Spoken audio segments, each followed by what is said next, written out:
There are stories about survival, and then there are stories about what survival reveals. And I always love a good survival story. Project Hail Mary looks at first glance like a problem-solving adventure, a man alone on a mission to save the earth. But beneath all that, there's something quieter, something deeper, almost unexpected. This isn't just a story about saving humanity. It certainly is that, but it's also a story about discovering it. Greetings, legendary readers. Welcome to Larry's Legendary Library, where we explore science fiction, fantasy, and the deeper wonder within them. I read Project Hail Mary a couple years ago before I had started this booktube channel. My wife and I went to see the movie recently for celebrating our anniversary. It was so fun. So I thought I would reach back into my pre-booktube days and do a video of a book I read before I started this channel. If you want to avoid all spoilers, you may want to come back to this video after you finish the book. Ryland Grace wakes up alone. His co-astronauts are dead. He is struggling with amnesia. He has no memory. He wakes up in a completely foreign environment on a spaceship. He is completely lost. And at first, this feels like a typical adventure story. One man, the hero, comes to save the planet. But here's the deeper truth. No one is meant to carry the weight of the world alone. Grace isn't a hero because he wants to be. He's a hero because he's forced into a role that he never chose, and then he struggles. And then everything changes, not with a solution, not with a breakthrough, but with a meeting. He meets an alien, Ruiqi, completely different, seemingly unknowable, and yet not an enemy, not a threat. And in fact, Ruiqi becomes a partner. This is the turning point in the story for me.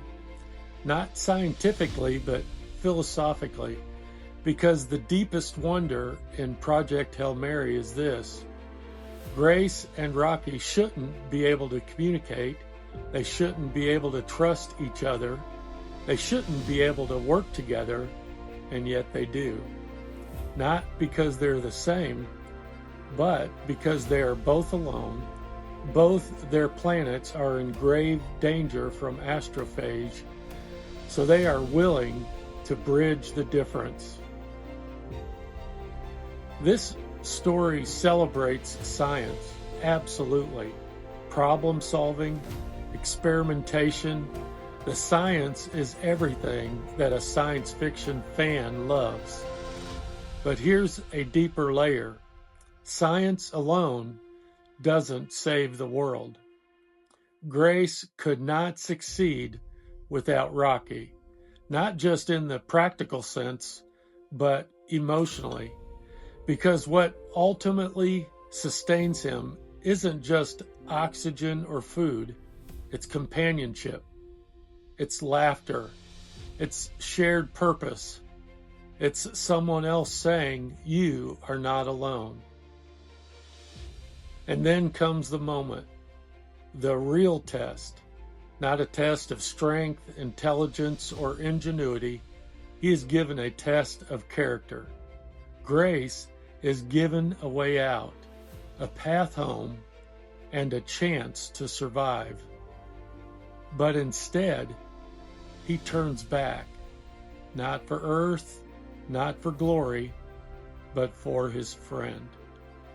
This is the deepest wonder of the story, that love, even across species and across worlds, can outweigh the importance of survival itself. Grace doesn't become a hero because he saves Earth. He becomes a hero because he chooses someone else over himself. At the end of Project Hail Mary, Earth may be saved, but that's not what stays with you. What stays with you is this: even in the immensity of the universe, connection is still possible. Intelligence alone is not enough, but kindness and friendship, and yes, even love, might be. The greatest discovery we can make is not a solution, not a new planet, but each other. Maybe the deeper wonder of Project Hail Mary is this: we are never truly alone unless we choose to be. And sometimes saving the world starts with saving a friend. Thank you so much for watching, and as always, keep exploring the deeper wonder.